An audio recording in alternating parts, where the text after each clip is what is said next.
You're welcome.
We are thrilled that Jacob Gillette is here as a Watershed coordinator. Yay!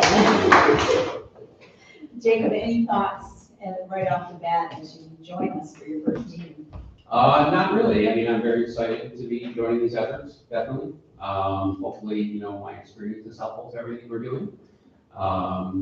Yeah, just excited to get into things. I'm only a couple of days into getting stuff and reviewing things. But, yeah, very excited about the opportunity. So good. I think we're lucky to have you, and we're very, very happy about it. Okay, so minutes of last meeting. Any issues with the minutes from the last meeting? Routine, I wasn't present at the last meeting, but I did sort of review the video and look over the minutes. The Polo meeting in Naples was brought up. I haven't discussed that in the village, and Okay. of course need approval. Okay. But I have family that lives right in Naples, so it probably would just be a fee Ooh. for the day for me. So I will check with them on that, and I definitely would be interested in going. Yeah, I as we talked this morning, and I hope that you'll be part of all those organizations. Kyoko is very involved in those organizations and can introduce you around. You're not going to this Polo this year, though? I mean, not the ones in fall, no. No. This is not the annual meeting. Right. It was a regional Happened. one. The meeting is in May every year. Oh, so These are just regional meetings. you recommend the May one then? No, I recommend that, if anyone who can go, would go and, get, updates and things like that. It's But the our one in May is a major one that is statewide, and we should definitely have multiple people going. Okay. This one happens to have a report on research on the relationship between quadrimussels and kayaks. And it's the October one, right? Yeah, the one in Naples, yes. October. Yeah. Right, The Preble one was last Friday. Yeah. yeah, and So I was hopefully- going to go, but I was not able to make it. Hopefully you can go. All right, great, thank you. Any other issues with the minutes? Hi, Doug. Please sit at the table. Kat won't, but please sit at the table. Pat's not officially on the committee, so Neither that's is why Doug. she Oh, that's right. Oh, my goodness. don't. She shouts from across the room. Right. Any other issues with the minutes? Otherwise, I need a move to approve. I'll move. Okay, okay, thank you. Oh, wait, you didn't thank Ellen for her work on the ARC grant, or you should have. She worked really hard on that too. Okay, I'll add that. Into that ARC grant update. Yeah. Or done, we got the money. I'll put it in today's minutes, actually. Okay. On the top of second page, Wendy, I think last home, or Delaney, that doesn't sound right. It's M-A-M-A-H-A-N-Y. Second page of the minute. Mahoney, Top. Wendy, Mahoney. M-A-H-A-N. Yeah, no, I know how to spell it. Yeah. I just can't find it. All right, I'll correct it. Top of page 2. Yes, I know, but I can't find it. All right, so I'll correct that, and then we'll put in the minutes today thanking Ellen for her good work on the art grant.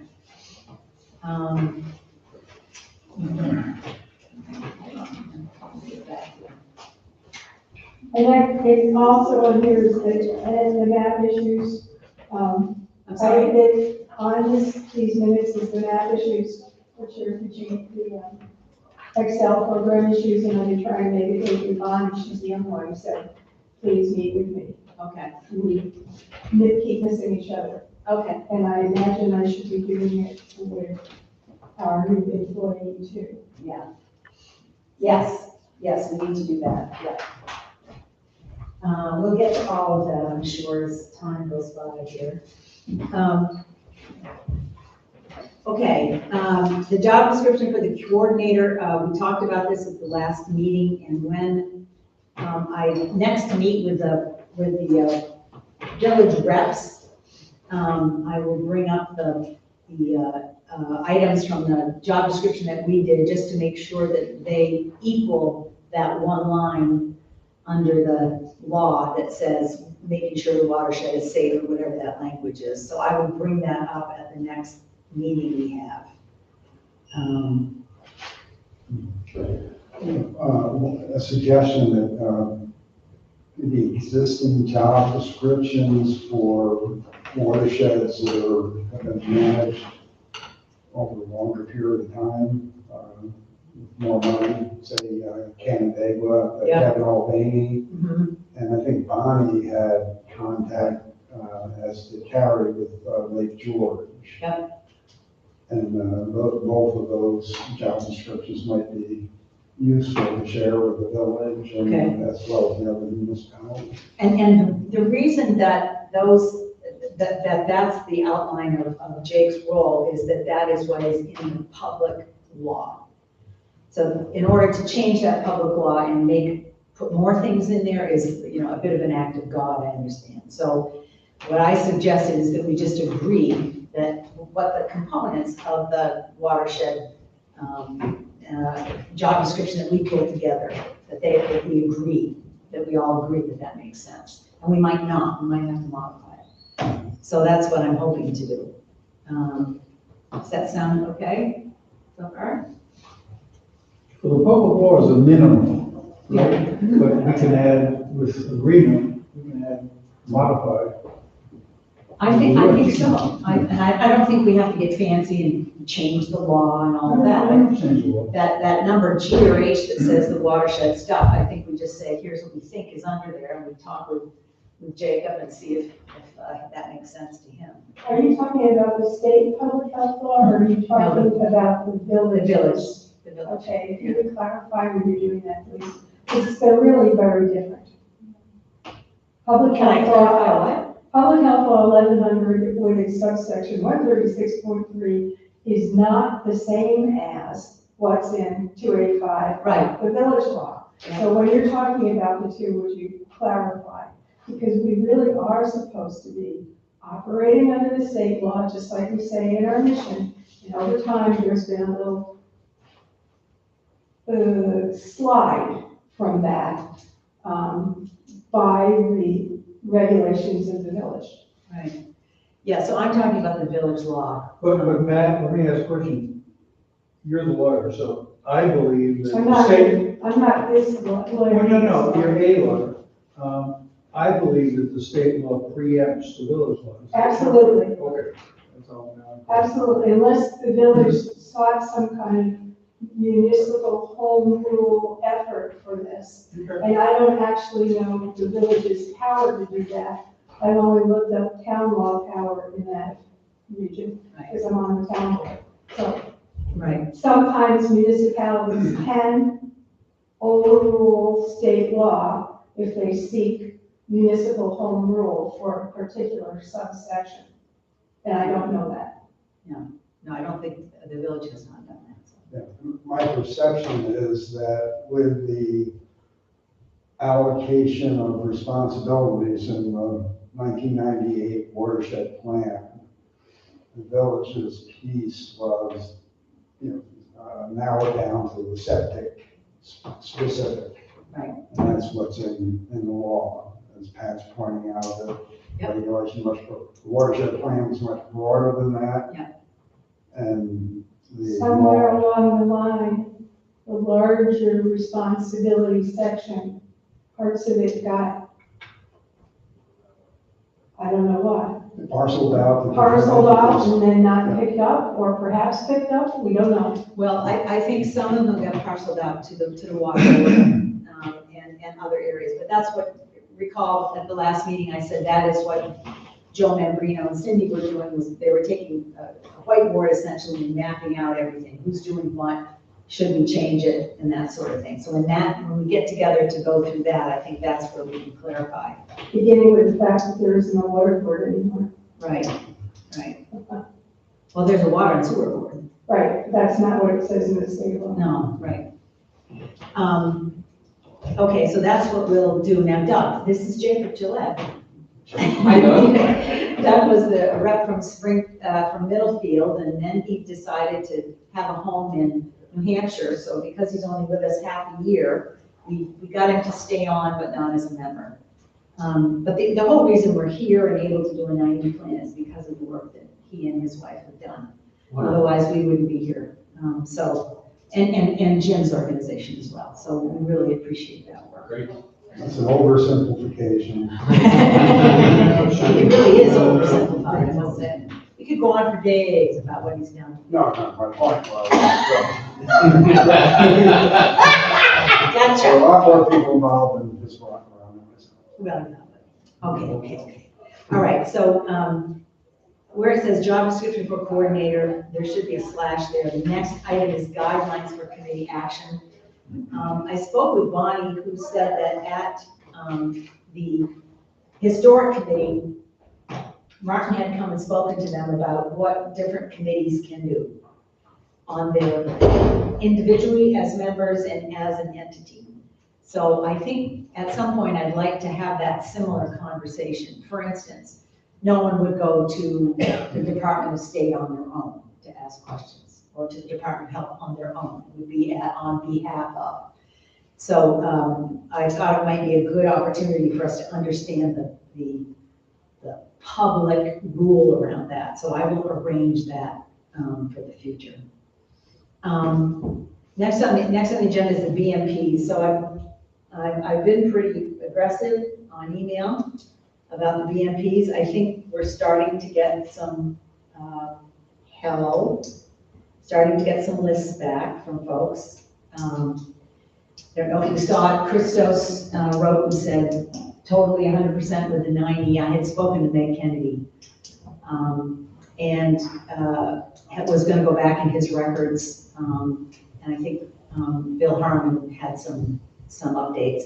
I guess my worry is that we can't easily produce a list. Therefore, I'm guessing we haven't been monitoring them and we don't have any results for them, but I could be wrong.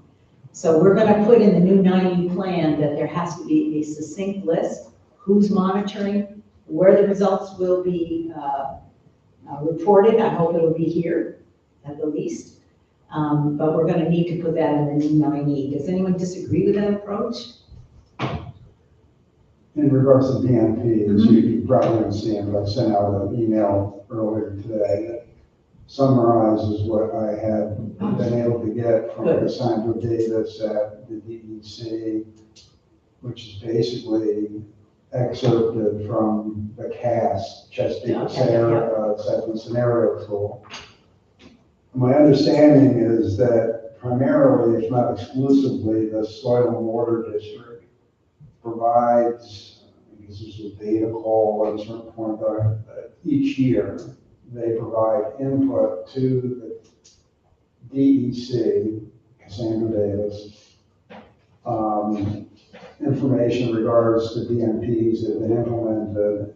And again, I don't know if it includes what NRCS does, the National Resource, what UCA may have done, so on and so forth there. That's a question.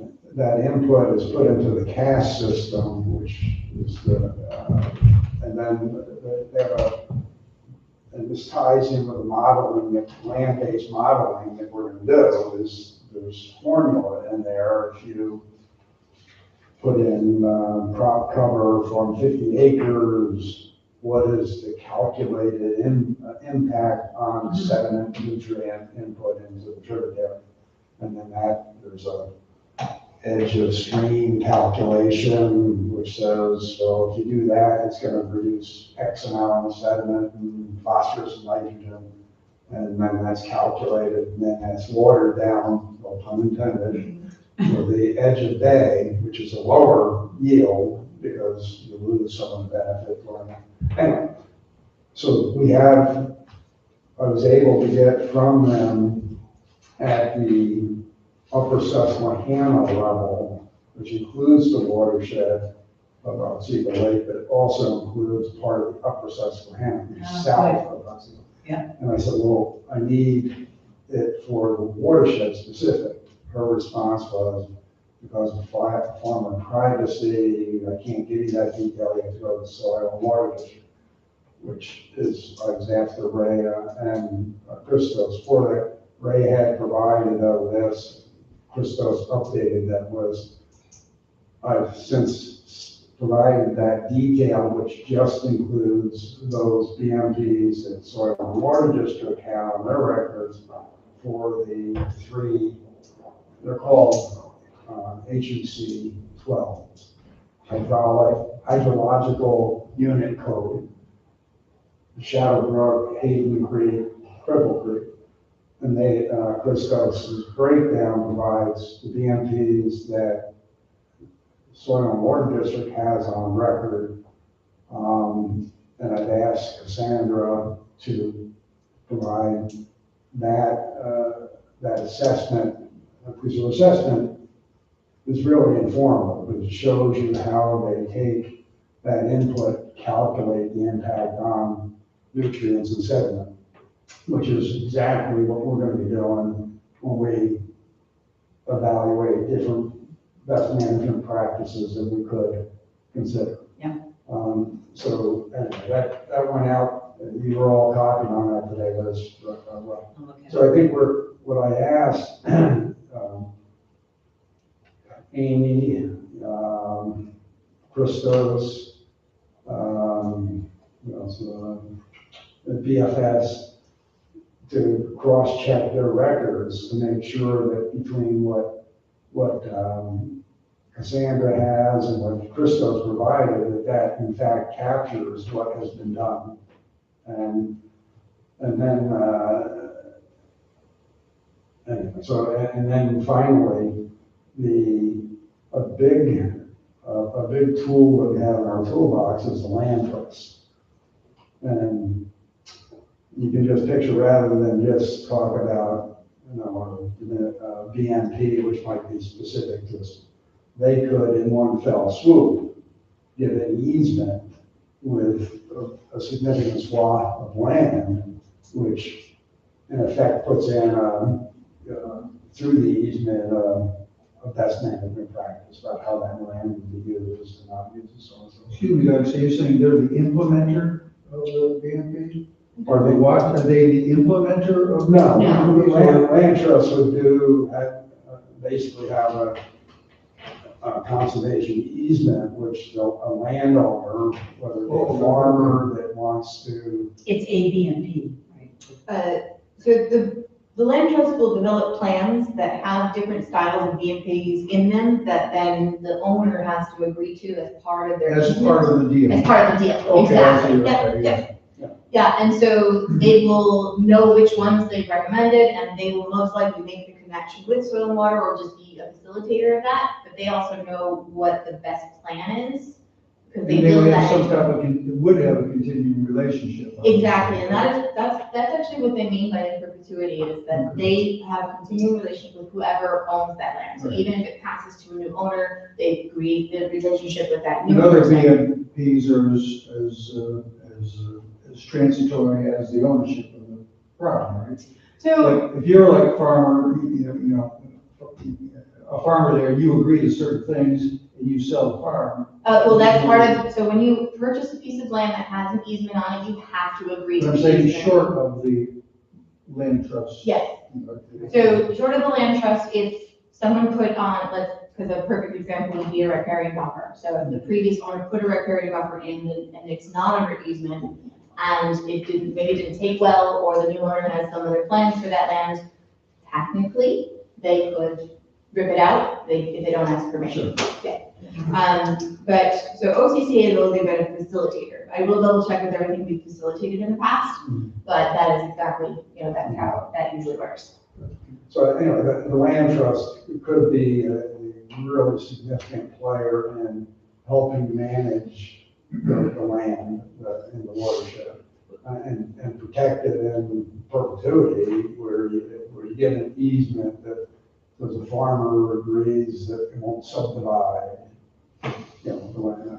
Yeah, so but from my perspective up here at the 9E, we have to all agree on what the BMPs are, who's monitoring them, and who they report to, because I still don't have that. Florian, does the BFS have BMPs that they function with? No. So we have a role in in monitoring things, but we don't explicitly do BMPs ourselves. You have a role in monitoring them, did you say? I'm sorry? Well, in the watershed itself, But how can you monitor what you don't know? Because we don't have a list as far as I know, do we? Yes. we monitor the parameters that, you know, are part of the watershed routine, but they're not specific to BMPs. We have done things like look upstream and downstream of certain farms to look for nutrient levels, but that's not the same as following up on a BMP implementation. Okay. Yeah, All right. so do we have a list? Yes, like, Sandra Davis provided what's in the CAS system, and Christos provided what's in the soil and water district records. So do we have a complete list then, in your view? Well, read what I put together today. Okay. What I've done is I bounced it back, asking that question for people to cross-reference and check and Okay. hopefully come up with. What we don't have is whether or not they've been followed or assessed or reported anywhere, but as far as I know. Well, as Bill Harmon and Christos were going back and forth about how do you monitor,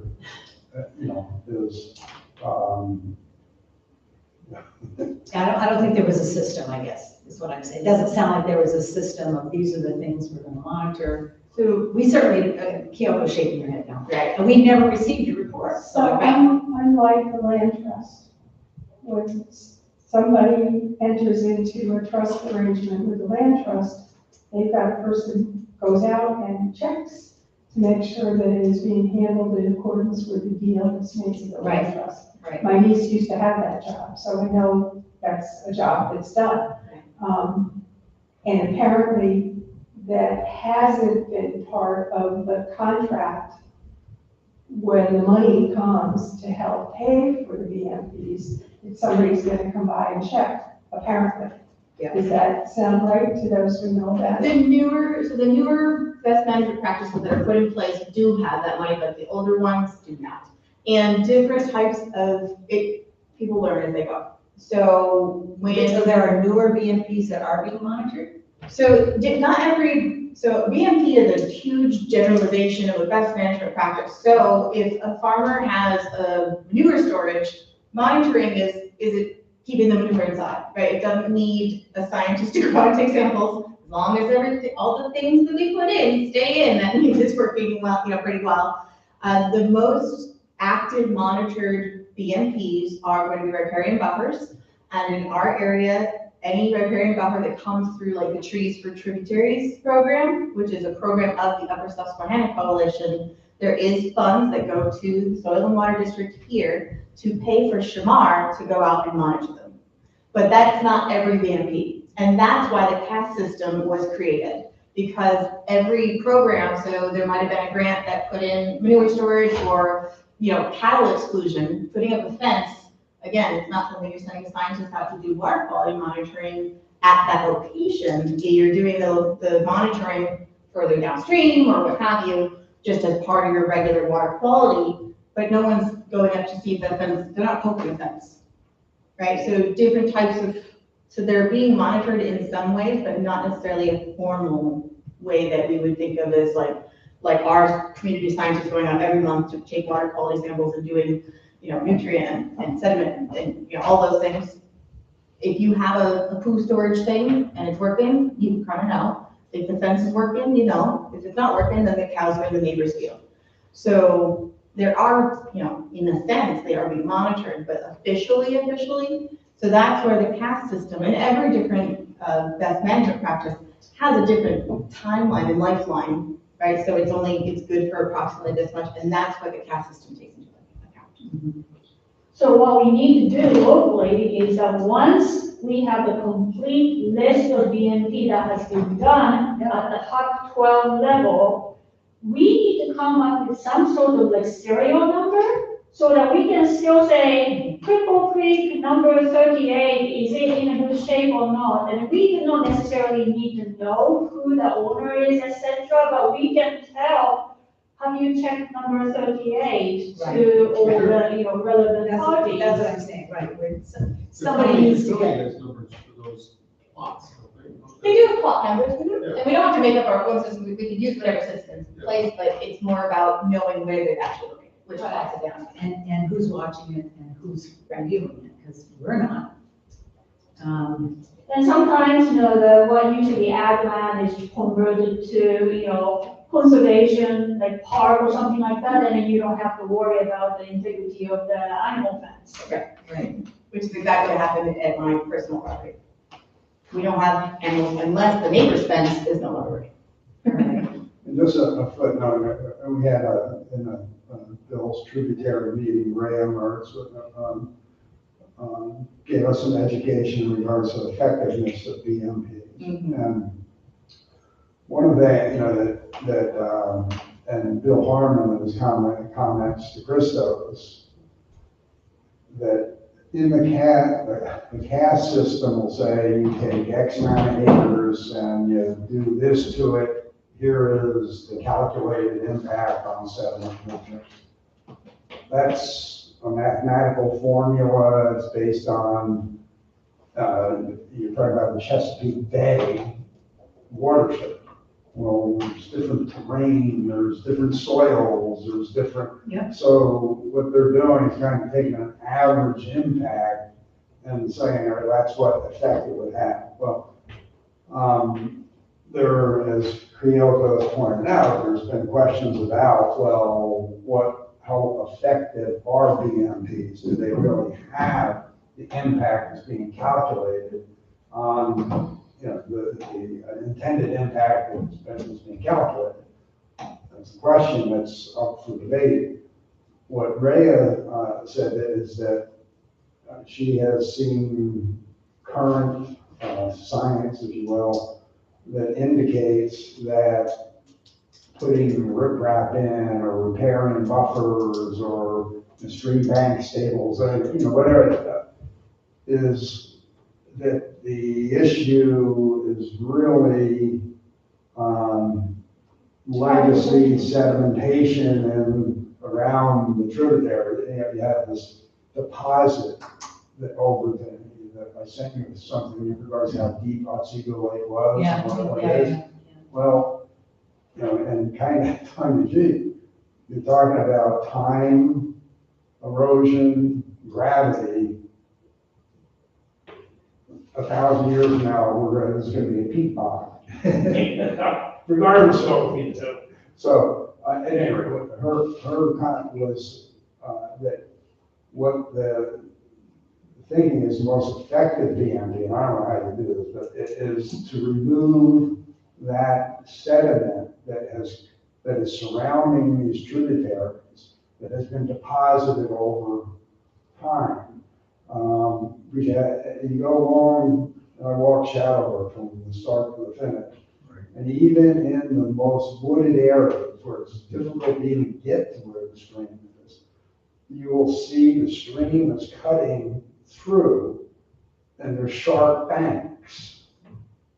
And you can see if there was a high flow, you can see where the bank would just go, because it's what we call fines. It's the fine sedimentation that has been deposited over hundreds of years that coats what was the kind of like a gravel base in the valley. And her point was that removing that from around the stream bank is the most effective. I don't know how the hell we do that, but anyway. She said, she gave me I'll have to find it and send it around everybody. There's a thing, it's not exactly a movie, but it's a series of slides of where they did this to what was where a dam had been somewhere in Pennsylvania, and they basically come in with big equipment and just take all the soil off of this for a couple of feet in a huge area, and then they put it back together and get the stream kind of flowing in a straight line, so it isn't winding through it quite the same. And it's supposed to be very effective, but it looks like, I mean, you gotta talk people into having a really big project going on in if it was being used for anything else nearby, that's not gonna happen for, I would think, a year and a half or 2 years while we're working on this. It's a really big project. But Okay. that's supposed to be very effective. Yeah. But I'll try and get that around. So we should have, at least one of the things that we'll be able to produce is the BMPs that we think make sense, and to Kyoko's point, how we're gonna monitor and keep up with them, so. I have to just say, I was shocked that we couldn't, very difficult to produce a list by anybody, especially people who are experts on the lake. So I was just surprised by that. Maybe I should So have read been- the email that I sent out earlier today, you'll Yeah. be, I think, feel a little more comfortable. Okay, good, thank you. The next one is just the money. Jim, did you get something from Ellen on the 10,000? I did not. I mean, I had a conversation 2 weeks ago with her, I've seen her, heard nothing since. Okay, because I did go back and ARC did cover so far the consultant dollars and Kyoto, et cetera, so we'll just go from there. And then the money that was originally offered for the watershed coordinator is now not, because we have a watershed coordinator, so that's good. So just to update you on that. I'm gonna skip this ditching survey just for 1 second. Public meeting, you saw the memo that went out, and Bill, kudos for doing that 90, why do we need a 90 and what does it mean? That was really very, very good, I Well, thought. we got a lot of help, that was good. Yeah, it'll help. It answers the meeting at the public, it answers the question at the public meeting, what the heck is a 9E? So I think as much as we can answer questions and respond to questions people had, then I think that makes a big difference.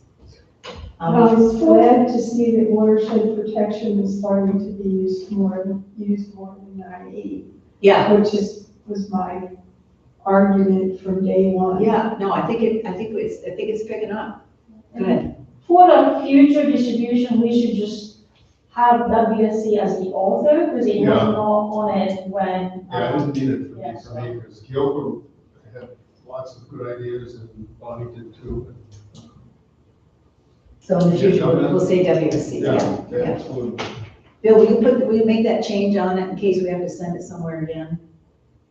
Sure. Okay, that would be great, and we can, Jeff whenever we have Wobble a asked demo. me for one. Huh? Jeff Wobble asked for one. I sent it to you Okay. too. Yeah. All right, I didn't Yeah. see. Sure. So let's go on to the document here that Wendy sent, that everyone seemed to have trouble printing off. We now have it. It has the comments from Cindy, it has the comments from Kyoko. I added that the vision statement, each one of them had to start with that through continuous coordinated scientific-based agency and community interventions, comma. Because otherwise it was just a wish list as opposed to an action list. Personally, I like B, as long as, I'd like to add the be resilient to environment threats. I think that's a nice statement to put in there, but I think B means a lot to me. I don't know what others felt about that, but we had to get back to her. What did you think, Jacob? I also thought B was my preferred one. I agree with Kyoko that putting the watershed out front was a good idea. Yeah. I had a few minor like grammatical comments, like I think scientific based might be better as science based or Good. scientifically based, but probably science based. And it's not really an incorrect term, but I think in the research world, like it would usually be like native species Okay. rather than indigenous. I don't know. Anyone differs on that opinion, but yeah, I thought B was quite good. Native okay with you, Kyoko? Yeah, that's actually a cool word, but there are species that are native but could be nuisance, and then indigenous but invasive, so we should do a little more careful wordsmithing, but What I meant was not Yeah, it's not really. invasive Yeah. species. Totally. Yeah, well, I gotta get back to her, so harmful? what do you want to use there? Because I gotta get back. Yeah, just native species, yeah. Okay. Anyone else? I'm gonna tailor B with that sentence about environmental threats and the change to native and science-based. Unless people disagree, I'm gonna tell her B with those changes. Okay. All right, and then what'll happen is this will go to the WAC, and that meeting is on October, one of our meetings at 4 o'clock. So our meeting will end at 4, and the WAC will begin at 4 that day. And we'll share this with them, and then it will go to the leadership group as well, and then it will go to the state. So that's what's gonna happen in the next few weeks. Any other, I thought it was a pretty good document in the end, after the modifications, as a representative document of what happened at the public meeting. Any other comments? Okay, I'll go with that. What about other public meetings? Originally, we had talked about having a public meeting with business owners and a public meeting with people who lived around the lake, and that came from people who live around the lake. Do we want to do that? That's more work for us. The consultants won't do that work because it's not in the financial document. Yeah. I have so OCCA, we usually do, I try to do, community coffee talks, and I'm absolutely willing to do coffee talks around the lake for each community, and make it watershed protection focused, try to get people to do the survey, talk about why the survey is important. I actually already mentioned it to some of the community planners, because they may come to the coffee talks, because if you can get folks to understand why surveying the community is important, it's a good segue into complete, comprehensive plan.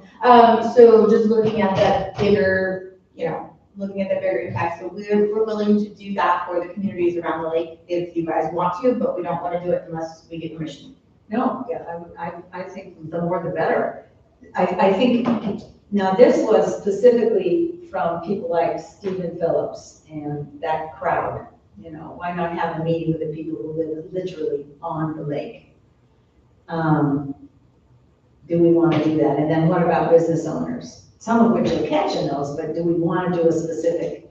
Yeah, I think business is important, and I wonder if there is a chamber of commerce, meeting or something that we could send a rep or more to. I think having that population as the audience, like a big audience, is important, rather than like, we're having this, people from business community come, right? They're not going to come, it's empty.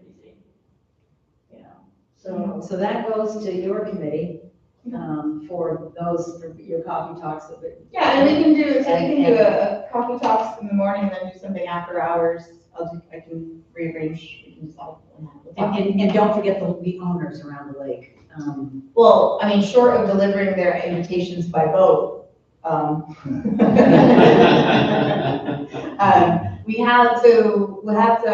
have some of the list that we got from the septic folks, and I need to check on some. That would be the group. Okay, because they would be the people 150 feet from the lake. Yeah, that's So, yeah. way to. That's the watershed. Yeah, I like, rather than lakefront, watershed. Yeah, watershed. That's the group, is the watershed.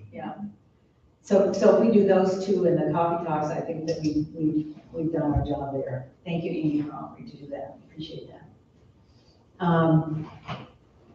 Okay, tributary meeting bill, any updates from that?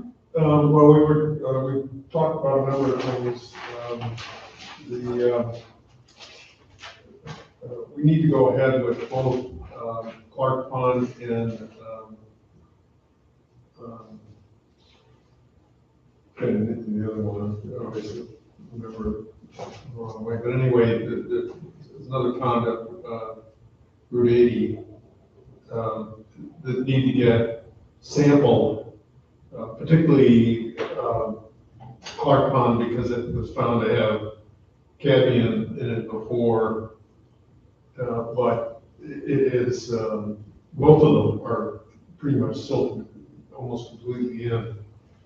Henry did get in touch with the Army Corps of Engineers about Clark Pond, but all they did was refer him to a more local Army Corps of Engineers person, but he at least has that to go with, because we think that they should just want to fix that, because Doug, I don't know, you got that final report of the what they've done at Clark Pond 20 to 25 years ago, 20 to 25 years ago, which I'd never seen that whole one. I've seen a number of bridge versions, but this one really explains what happened and how the dam was lowered, which is going to make it sediment get filled easier. And all of the money that was spent and how little of the dredging that actually got done. And it describes it in that report that they just took an excavator, whatever they can reach and get. I think the question, one of the questions is going to be what we can do with the sediment that we get out of it this next time. I've tried multiple times to get back in touch with the individuals who owns the property that was previously used to put the sediments in, and because you can dilute them with a little bit of dirt, or not a little bit of dirt, but enough so that the cadmium level drops down just a little bit, and they just let it sit there for over the winter. In the summer, they took a bulldozer and spread it around and planted grass in it, and that's all there was to it.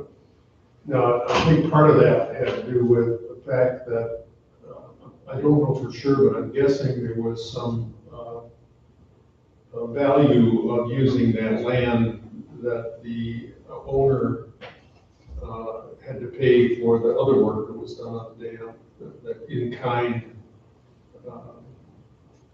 return, I don't know what you call it, because it's shipping or trucking that stuff. It would have had to go to Syracuse, which would have been enormously expensive. Anyway,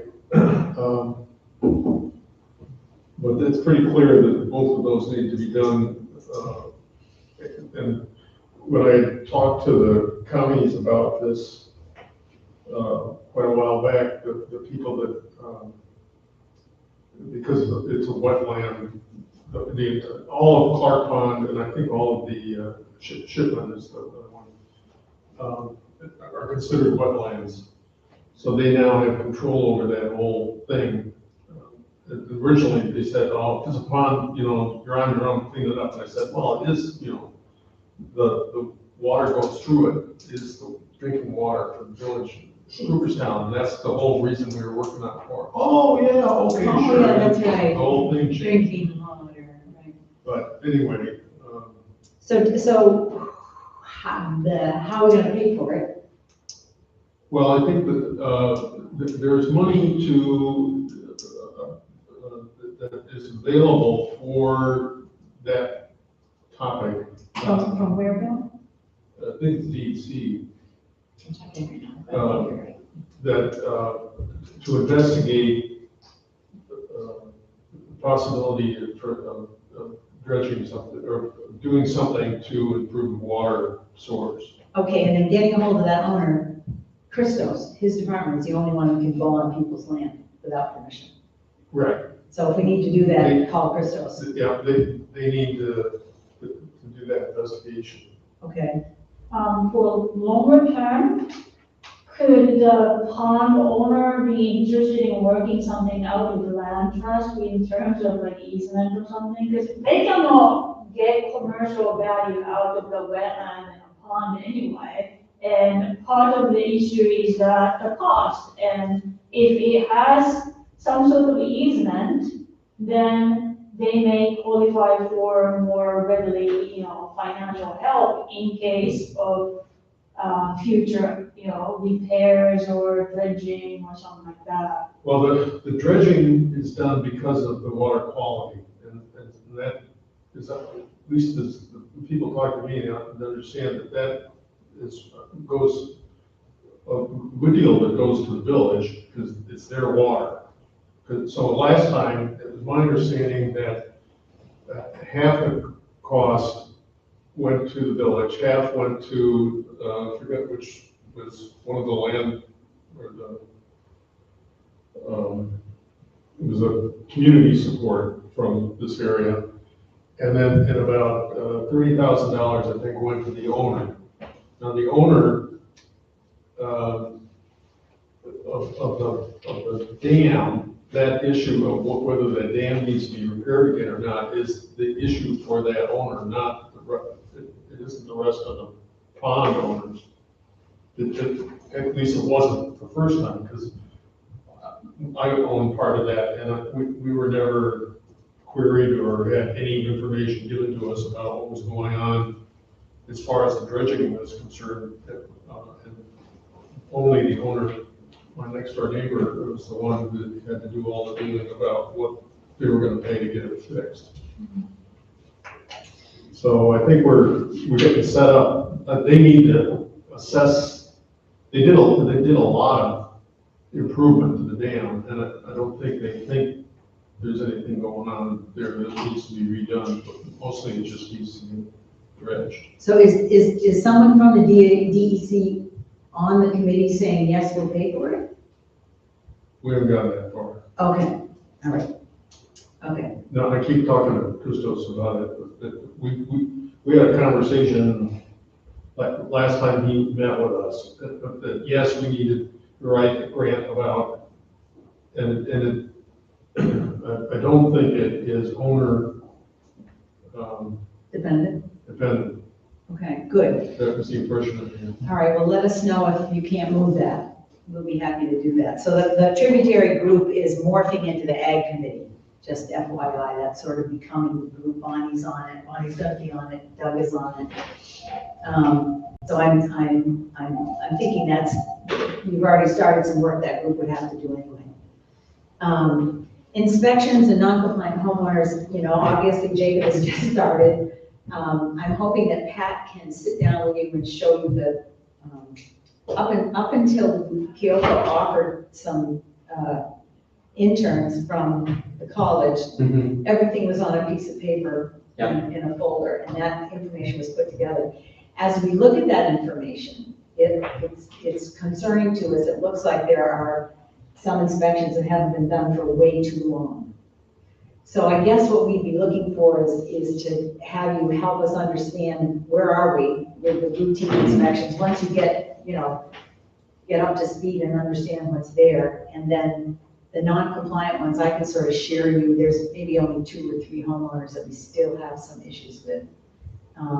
But we're typically the sort of inspection meeting was the first meeting of every month. Okay. And we can keep to that, but if inspection issues come up, then, you have access to this group at any time. And we would be the ones, for instance, if you had a non-compliant homeowner, we would be the ones who would say, right, let's go and send a letter from the attorney, or whatever it might be. But if the members of the committee have ideas on what kind of report you want to see, let me know. I have some ideas I'm going to share them with Jacob, and then he'll have ideas with us as well. We didn't really get a full-fledged report every month of where we were and where we weren't. okay, And so that'll be an enhanced approach, so that'll be good. yeah. So Pat, can you get with Jacob? I will, All right, maybe. okay. I did want to mention, because I have just looked at it very briefly, so Oh, I don't have good. any major insights. The one thing that I came up that I was talking to Chris about was that, and I don't, maybe you all are already aware of this, the vast majority of these have been issued as like 10-year approvals. So there's people who have been inspected in the last few years, and they've been given a certification Says they have. that says they're good through 10 years. That's exactly right, and that's what That's what I was trying to say. there's a great disparity and, a lack of knowledge about the standards that have been put out there. This committee adopted something 3 or 4 years ago, well before the team's time, for a certain type of system. I think the threshold was 10 years. So if somebody, if it's 9 years, they haven't inspected, so what, right? Right. I think a lot of the people with routine don't think they're out of compliance. Yeah. Because they've been told that it's okay. Yeah. So one of the things I think we have to do is set a uniform guide, and I don't know whether it's one size fits all, Yeah. or certain types of systems, or, and that's something, we need your help on. Yeah, I again, know very little about it at this point, but obviously there's sort of three different categories. Exactly. There's sort of more modern automated systems, there's holding tanks, and then there's septic systems. And, I feel like they're largely currently under this similar framework in terms of like they're certified for a length of time.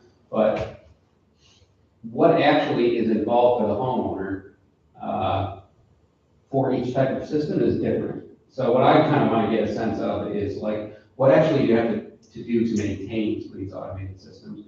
Is that largely like they're certified by the company itself for a certain length of time? Is it the, I believe one of these documents that mentions like that you would need like the maintenance records, upkeep records, the actual company. So I guess sort of superficially what I'd like to say is that my goal is going to be to try to work with all of you to make sure that we're presenting the most reasonable picture to homeowners and that we're coming up with the best system for dealing with those. And then communicate it very clearly. Right. Very clear. The other thing, a lot of these new systems, a lot of systems have, and you know this, Doug, and I know much more than I, but there are alarms on some of these systems. It's very important that these alarms work, and that's what prevents a catastrophe. Right? Something. And some people disconnect them. Well, right, so I mean, that's a big question. Is the alarm working? Is it connected? Exactly, and we don't know anything about that. So go ahead, Pat. I think more than a year ago, one of the things that I thought, before we got deeply into trying to get the grants, was that I thought we ought to take on the educational role, which is we ought to have know more about your septic system presentations, especially perhaps over the winter, but soon, where you remember the guy who came in and showed us one of the new Japanese systems, where maybe we can have people come in and we go, okay, if all you've got is the box and a really old leach field, that's what this means. If we educate people and they're going to want to go for the better system because it's their house. They don't want a lot of shit around their house. Right. They want it to be better if they can afford to do that. And if we present them with something that is going to look better and will work better, especially if the money's still around from HOCO, then that educational component will bring them to the table in a good way, instead of sending them a "you're out of compliance" letter. I agree, I just don't know who's gonna do it. We didn't have staff, and certainly I'm not gonna do it, and I don't know how many other people on this committee would do it. So what we've gotta do is figure out who's gonna do it. We didn't have staff, we do now, which is wonderful. How do we do it? What's the priority of that? We also decided as a group that we would go to 3-year inspections. I don't know what happened to that. So I guess we have to just look at it anew and figure out how we want to go forward. I think it should be different for each system. I do, because they are different in terms of their ability to function well, I would guess. So, and that's an educational thing for us. yeah, Correlating the size of if it's just a tank. right, right. That's the kind that we should be inspecting more frequently. Yes. But we have the problem of basically only 1 or 2 people who were pumping those tanks in the whole county and trying to get hold of them to get reports on when they were being pumped or if. Still impossible. Yeah, and so there's a lot of pieces to this puzzle. There are. My question and thought process, it might be something that we might want to overlap with the environment committee. I don't know the name. Shelby said something, I can't remember. She was telling me, okay, don't tell her I can't remember, and now she can see this live. But anyway, the village has an environmental committee. They do a lot of educational campaigns, and it could be a big overlap. Because I believe there's they're still trying to move for climate smart communities, and they would get points. Yes, they are, for an educational they community. are. So, And Middlefield is working as a climate smart community, and so is Otsego. exactly. I don't know, what is Springfield doing that too? I'm sorry. Climate smart community, if you go for those points, you get money. And doing this kind of thing is It's not exactly how it works, but yes. First of all, you pass a resolution saying, hey, you want to be one, and you get points for that. And then each of the things that you do, like counting up for your trucks, and, you know, there's a lot of stuff you can do. It's really, really easy. You get points for it, and then you get 10 grand, or 5 grand, or 15 grand. And so something like this would fit into the model of the climate smart community. And we'd all get points for it. Each town and the village would get points for it. So it's kind of in our best interest to go after those kinds of things. Deb Dalton is the person working on Climate Smart for the town of Otsego. I think Jeff was the one doing it for Middlefield. Yeah. Yeah, and I don't know about Springfield, and I don't know who's doing it for the village. But that's a great idea. Also, if you go about, especially the collaborative item here like that, make sure that the committee pushes it to, at least asks, because they might say no, but who knows, but check in with MVED, because a lot of times they can support, like, the printing of that, they can support helping out with the mailing of that, like, they can do a lot of those things, especially when it's a conglomerate sort of situation. And they have access to some grant money to Yes. pay for people to do it. And that's what I mean, their people are really good, they turn things around quickly, they can even design it for you, like, just. Yeah, that you they can do help. that for us for where we are on our comprehensive plan. Yep. And, the county, because they're the ones handling the money for the improvements, the improved systems. Who's our guy? Yeah, Kevin? Awesome. I mean, I imagine in the process of that, he's learned a bunch about septic systems. oh, absolutely, yeah. Yeah, so Tammy Harris may let us use him and his skill set. And put in their location to host an Right. event if you want. Yeah. For, yeah. Not that we're volunteering the county space and their staff, but you know. Just for Earth Day, she sent them all out, and they did an amazing presentation. Absolutely, actually, that's the meeting I got off right before here, because we're doing a greenhouse gas, we do a study hall basically for anybody working on Climate Smart to jump in for 2 hours a week, and they can just come in and ask questions.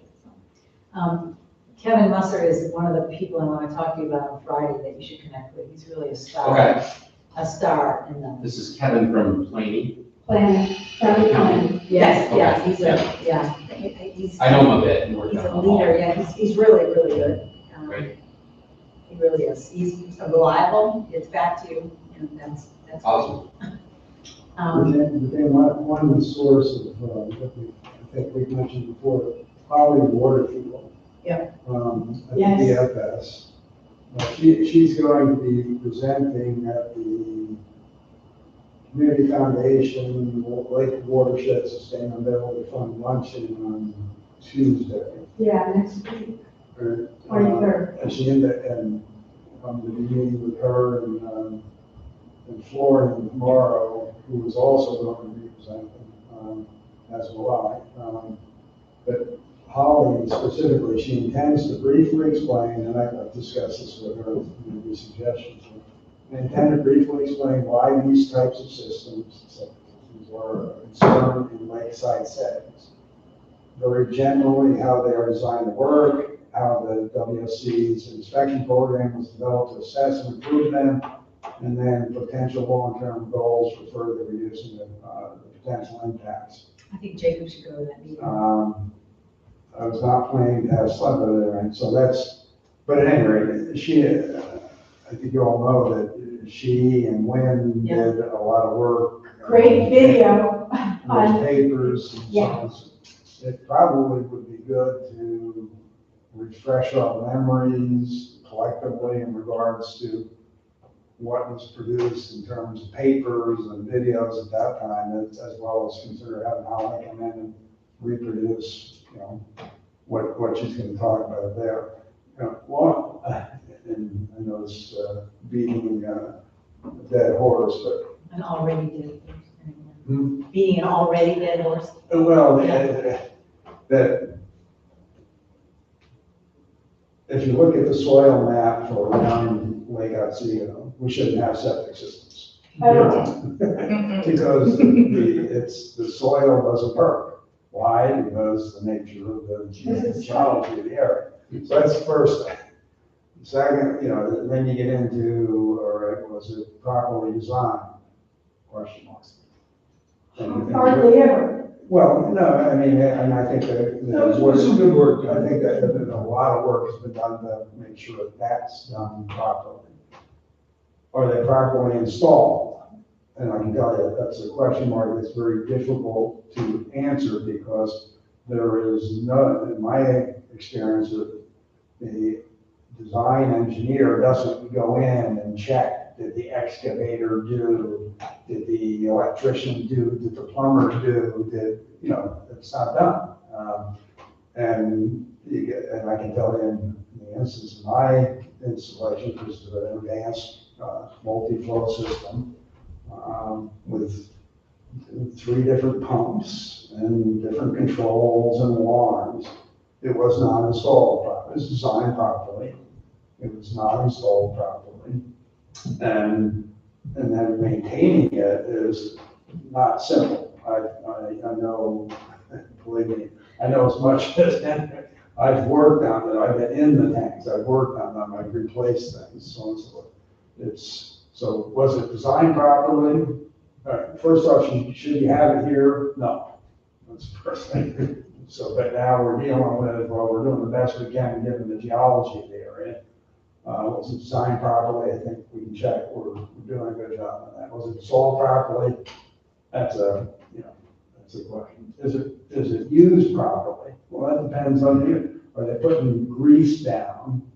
Do they have a garbage disposal? Are they washing paintbrushes? If any one of those 3 things are being done, they're damaging the effectiveness of that Is it system. latex paint? Latex paint, yeah, forms. It clogs latex paint. Yeah, film on it. So are they using it properly? Well, it all depends on, are they overloading it by taking long showers, building a dishwasher, and, washing machine at the same Having time? 12 people for. Who knows? Is it maintained properly? Do they have it pumped, on regular intervals? On the advanced treatment systems, there's filters and pumps and controls and so on and so forth. So, I mean, it is a complex thing. Bottom line, a sewer system. Yes. I hear it coming. Yeah, the sewer system is. None of us will live that long. Well, yeah, but I don't think we should, so the good news in all this, though, is that probably effluent nutrient input from septic systems to the watershed is probably not a high percentage of sediment nutrient input. That's an opinion of scientific data, which, but it is not, is it 5%, is it 10? It's not 50%, it's nothing like that. Plus a lot of work has been done to reduce it. So, just keep that in perspective. Probably runoff from parking lots and hard surfaces is a bigger issue, a far bigger issue than, so when we pave our driveways and we have our roofs and parking lots and roads, that's where a huge amount of water is gushing into the sewer system and culverts and whatnot. But bottom line is how. Other than that, Well, can I go back to the question of who would do it? We have a lake management program at the biological field station where people are being educated to be managers. It's a college program. Mhm. It's a master's degree program where people become educators, and then some of them are going to go on to become college professors. right? So that's a crowd of people who might welcome the opportunity to do presentations, because that's how you get to stay on being a college professor. So Florian, is that something that you think that you want to take on? He's breathing deeply. Can you repeat the question? Sure, you're not even listening to us. All right, so Pat made a great point. She said that the biological field station has, I'm probably gonna say this wrong, but students, interns, who are learning all about this sort of stuff, who may be interested in providing education to the homeowners and us and other people around the lake about septic systems and how they can be helpful. I would defer that to Kyoko, who's more familiar with the lake management students. I don't know that they have expertise to talk about septic. Yeah, I don't really mentor them, I just teach courses right now, so, I mean, one course to be exact, so, if anything, if there is a student who is studying, so they are assigned lakes for their projects, and some of them might have septic-centric projects, and then Holly may be mentoring them more than others, I don't know. Well, is this something that Holly could have as a piece of her job? Since she is in fact well educated on the topic. And we know that she's already done a bunch of presentations and she's just about to do another one. Lauren? I mean, don't you have a little bit of control over her schedule? Gloria? I would have to talk with her about it, but I have to be careful with, she is 3/4 time and is already spoken for, so I couldn't answer and confirm it.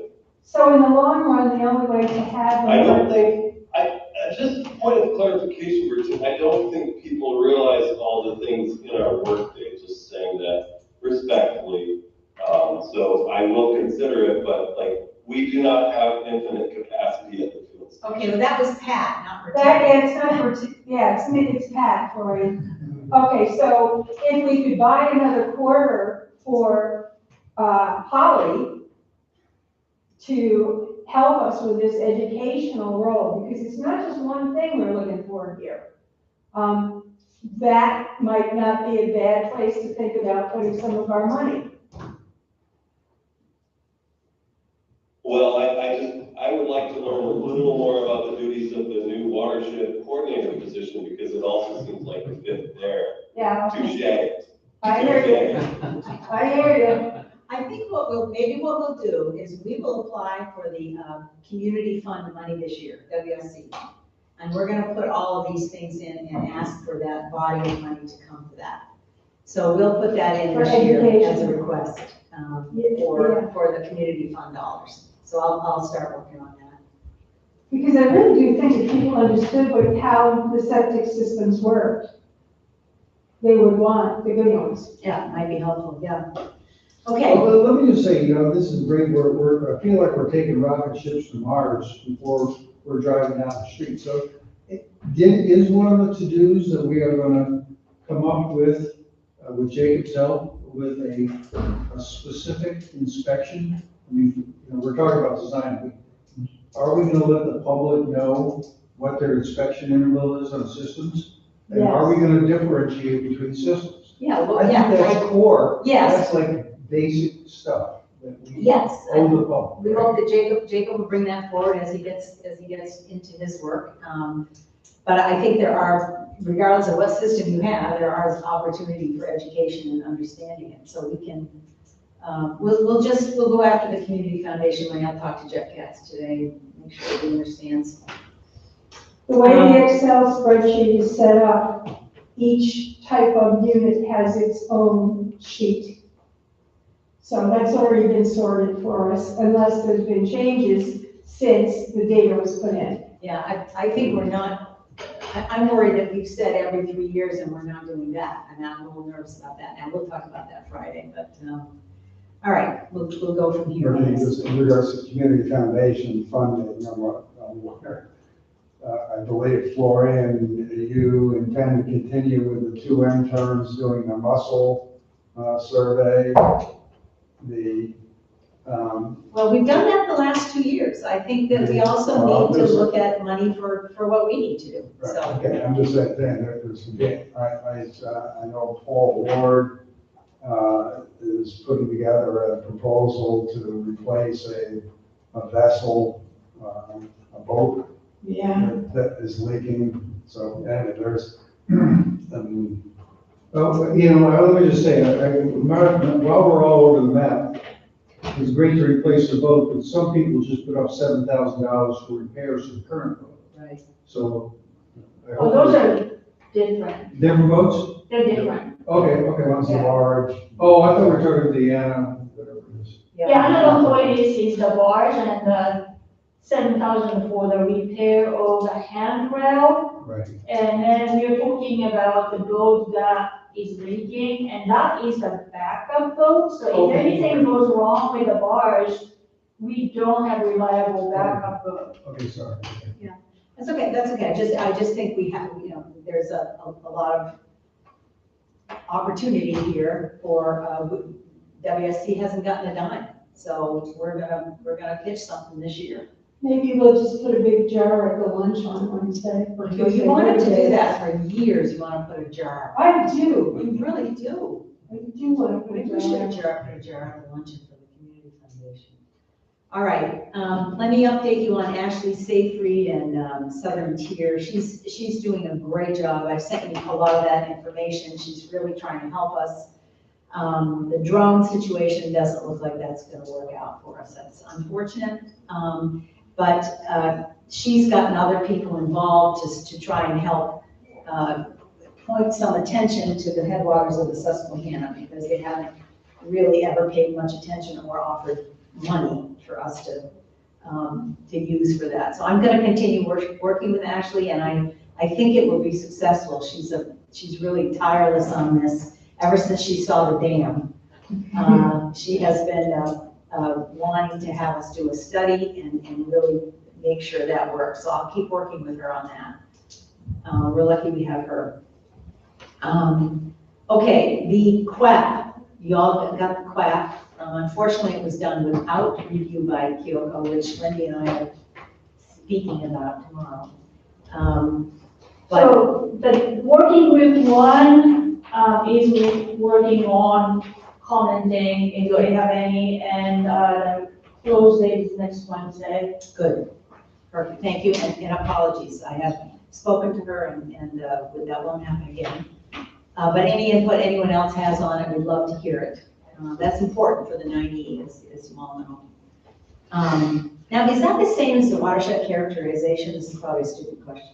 No, QAPP is basically a protocol that they're using to do the watershed modeling. Okay, So it's important for the working group that is going to be evaluating the modeling results to know how they did it.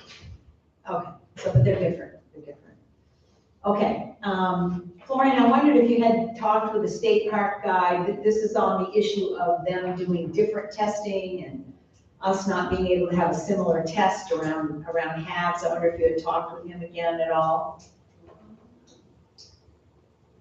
Holly has been in touch with them. I'm not sure if this is the information you seek. I mean, Holly does not do toxin testing at the park because they asked her not to, because they do separate testing. I know. They are interested in working with us in the future, since, now we're ELAP certified. But I don't think that that's gonna manifest in 2025. It could in the future. Okay.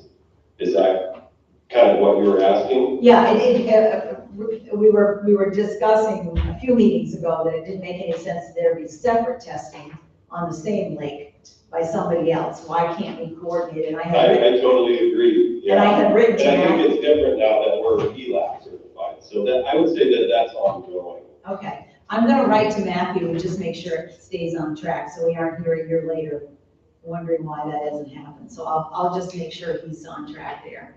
Protein. Yes. I can go But ahead. while I have the microphone, I just wanted to share Holly's testing results for other locations in the lake last week are very reassuring in terms of low toxin levels being well under 1 part per billion. Just Oh, great. For your information. Oh, thank you.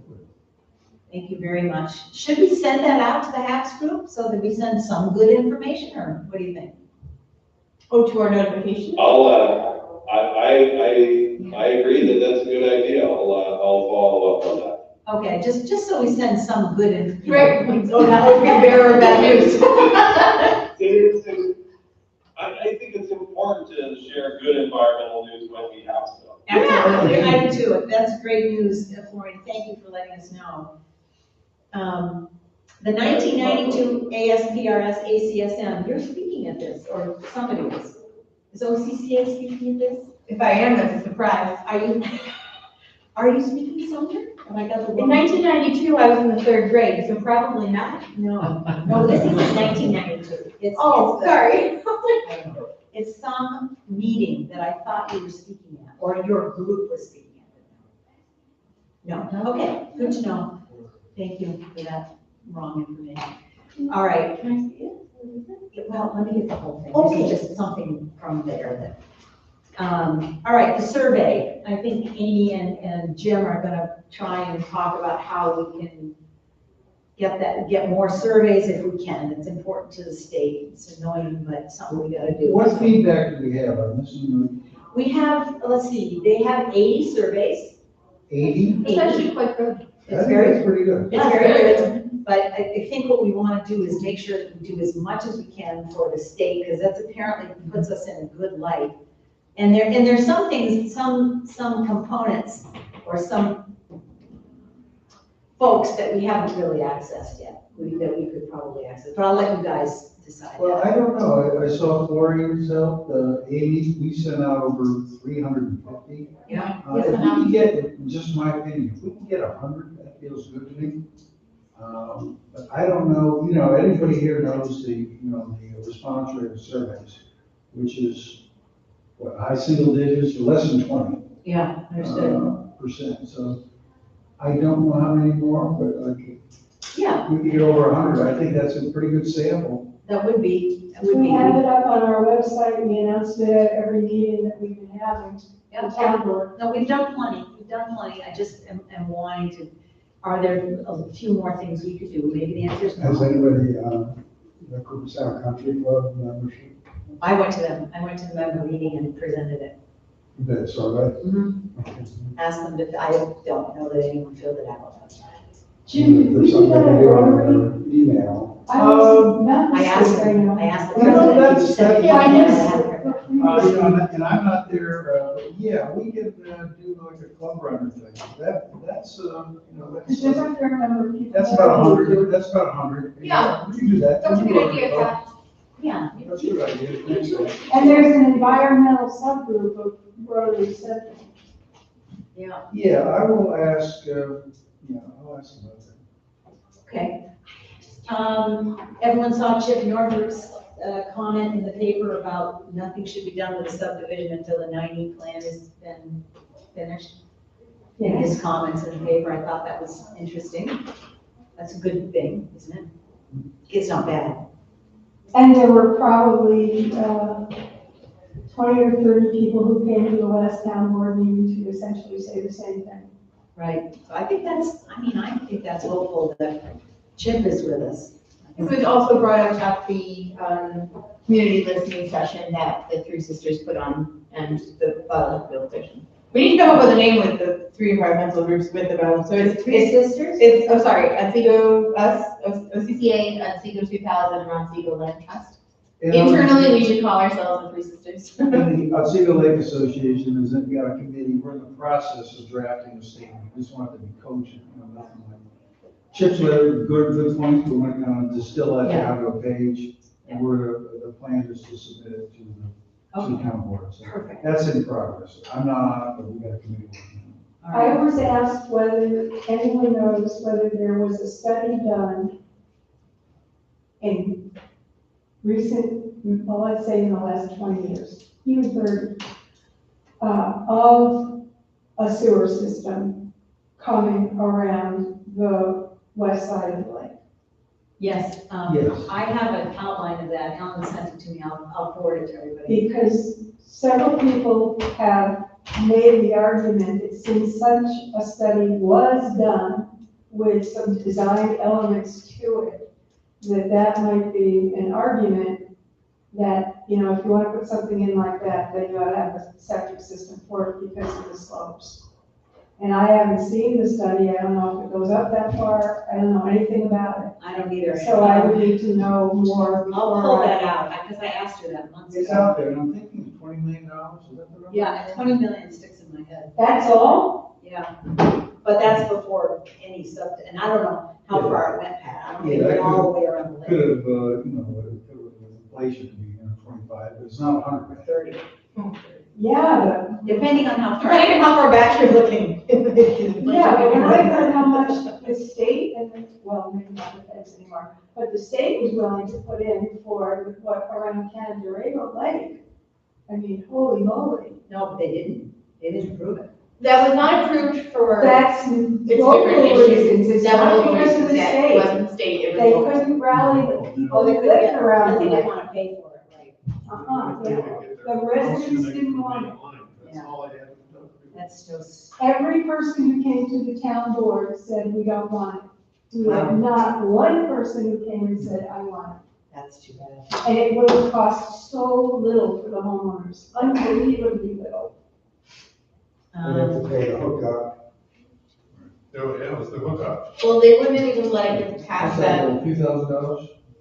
Yeah. well, they wouldn't let it get past that planning phase, because OCC had already been in talks with the, community about helping find funding for homeowners, so they don't have to pay anything, but they kiboshed it before we got that far.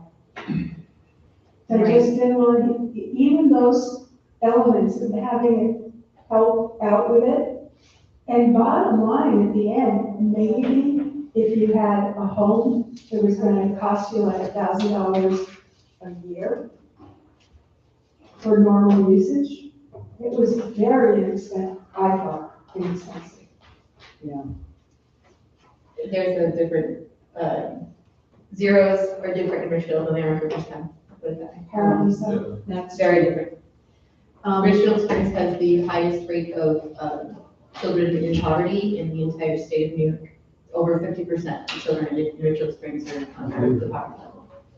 17 miles from here. There's the food bank you want to contribute to. Yes, please. Sorry.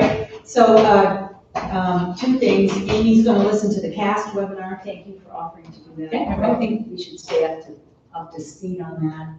And these are things I think Jacob will be very interested in, but I want to get him up to speed first and give him some time to breathe.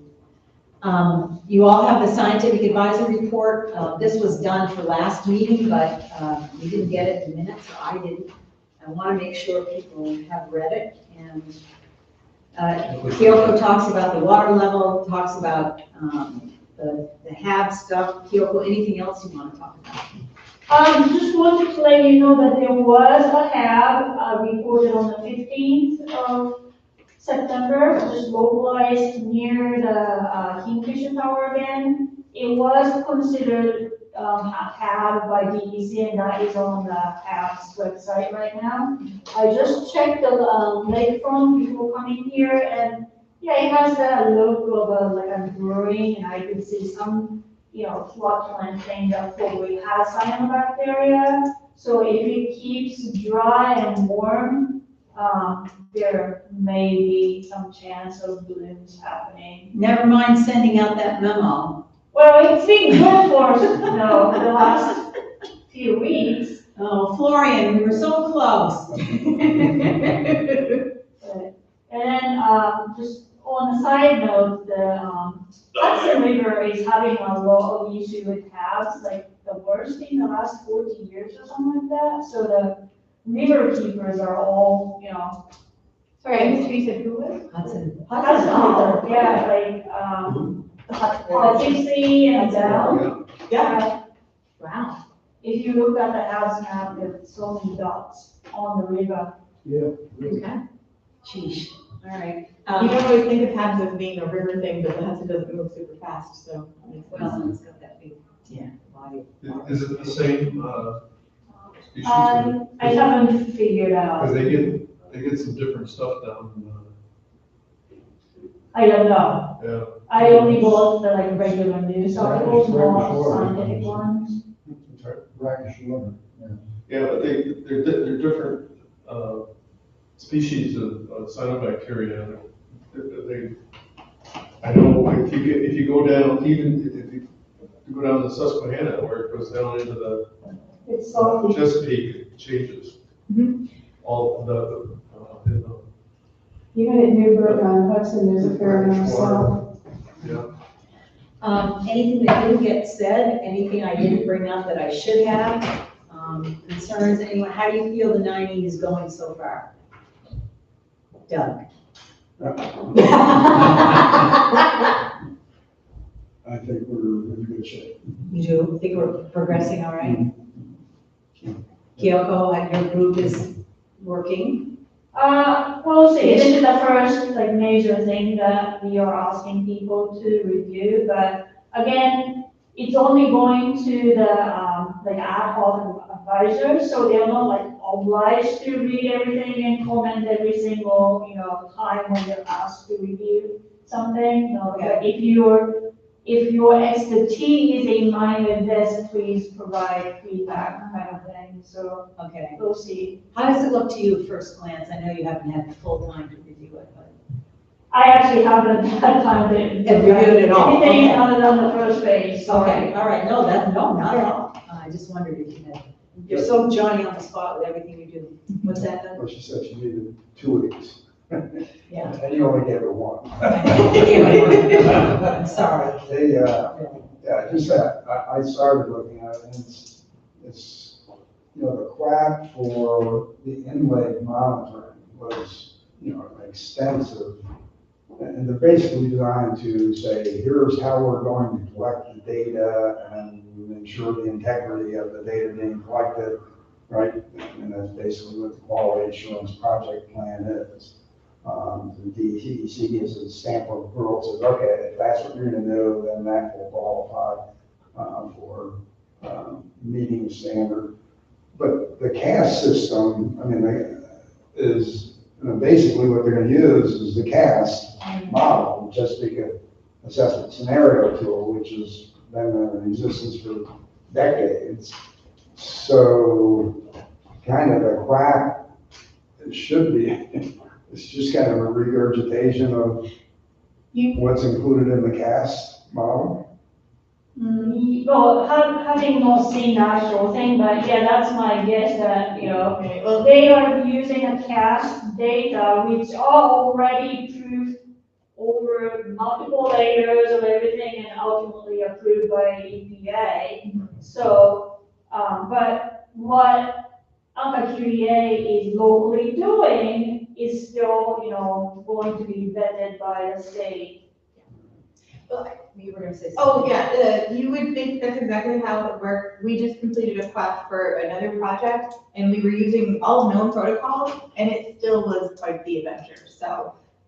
Yeah. There's additional things, including the protocols, plus going deeper. I do, I'll share sort of candidly, I do get the sense when I talk with the consultants, as, probably more than anyone, but, I do get a sense of, we've got to do this for the state, we've got to do this for the state, we've got to do this for the state. And every time I say, yes, and it has to be specific to this lake, it has to be, we're not looking for a public meeting that just meets the requirement. We want it to be robust, we want it to be important, we want to get back to, they've never sent a follow-up public meeting email like we did. They've never gotten back. So I think that we, even in the subcommittees, have to keep asking that it be very specific and that we treat our community who is providing input with respect and respecting their knowledge and time. So I think, if any of you in your committees run into that, just continue to be clear on that point. I'm going to be going to the Cooperstown Grange tonight. It's their annual meeting. I anticipate people will be asking questions. Want to take some questionnaires with you? I could do that. I don't have any. They just walked out. Oh, no, I gotta say that I hate the paper ones, I know, but some people, old people like them. yeah. Yeah, that's the kind of like the level. Me too, me too. I did the same. I did the same and I mailed it. I just want, I want a document from you, I say, where I can read it. Probably have a paper copy. Or just bring the connection to them. I mean, Yeah. I don't know if they'll do it though, you know, I can all their phones like I'll do paper. that. Yeah. Well, the thing is, they're supposed to mail this 20-page piece of paper somewhere.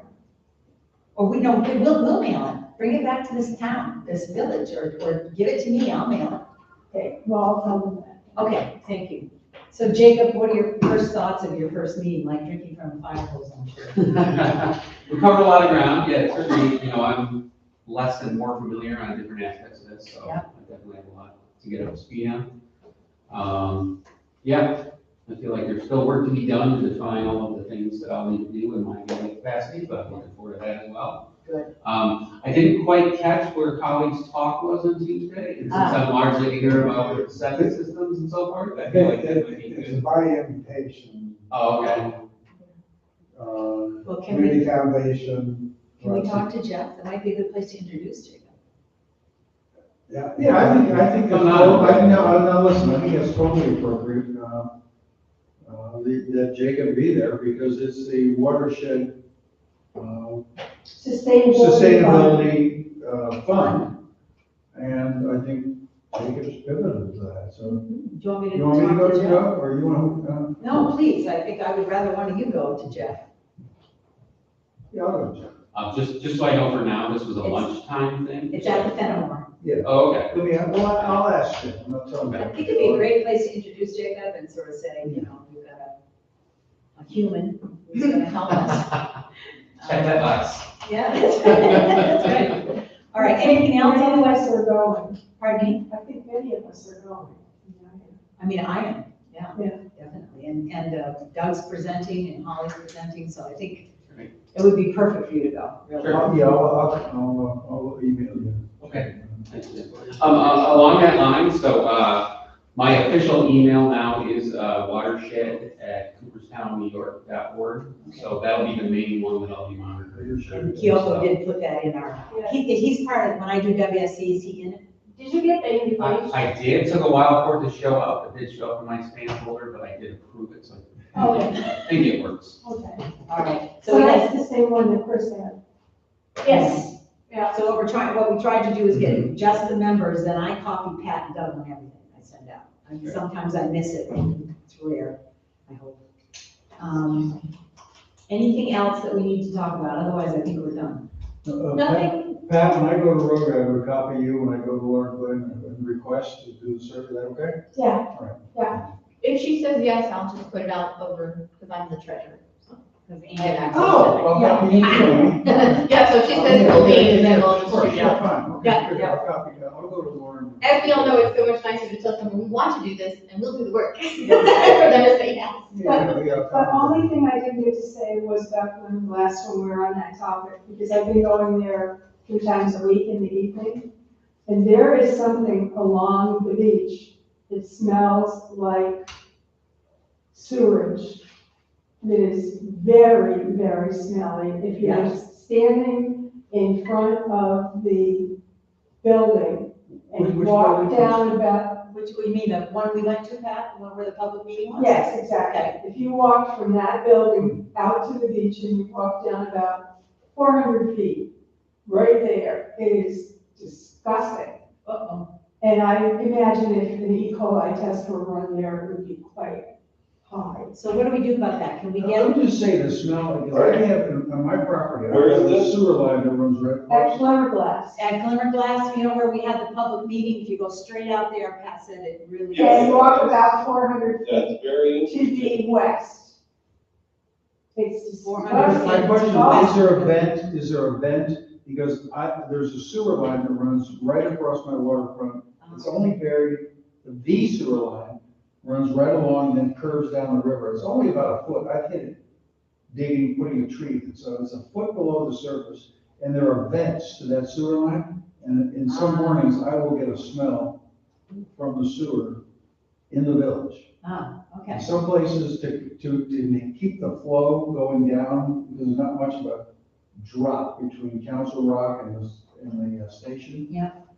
I know there's vents to let air into the system Oh, to keep it push it. flowing. Ah, okay, So I would just question that glimmer glass, is there a vent? right. Or is it's worth looking at? I don't know what it is, I just know that it was Yeah. pretty Florian, recognizably unpleasant, and people are in the water there. Yeah. Even though swimming is over, people are still in the water, and if we're gonna have consistently in the summers, the water going much lower, we have the water intake is only 40 feet below the normal surface. So now if it's down 6 feet, now it's only 34 feet below. I mean, a lot of our systems were set up with a different height of lake in mind. right. So Florian, is there a way to maybe, I wonder, this would be a good opportunity to contact Matthew and see if there's I don't know if this is something you would do or not, but is there a way to try and connect them? I think so. Let me get back to you. Okay, wonderful, Florian, thank you for doing that. It's to the west of the building, Yeah. about I gotta go, 400 feet. everybody. Have a good afternoon. Okay, bye-bye. Or, Bye. Bye. Okay, we're done? All right, turn off your mic, please. And Yoko, you'll help me turn off or literally you will do it as I incompetently watch. I'll let you know if I can do it. Thank you very much. Well, I don't have to. Jim, ouch.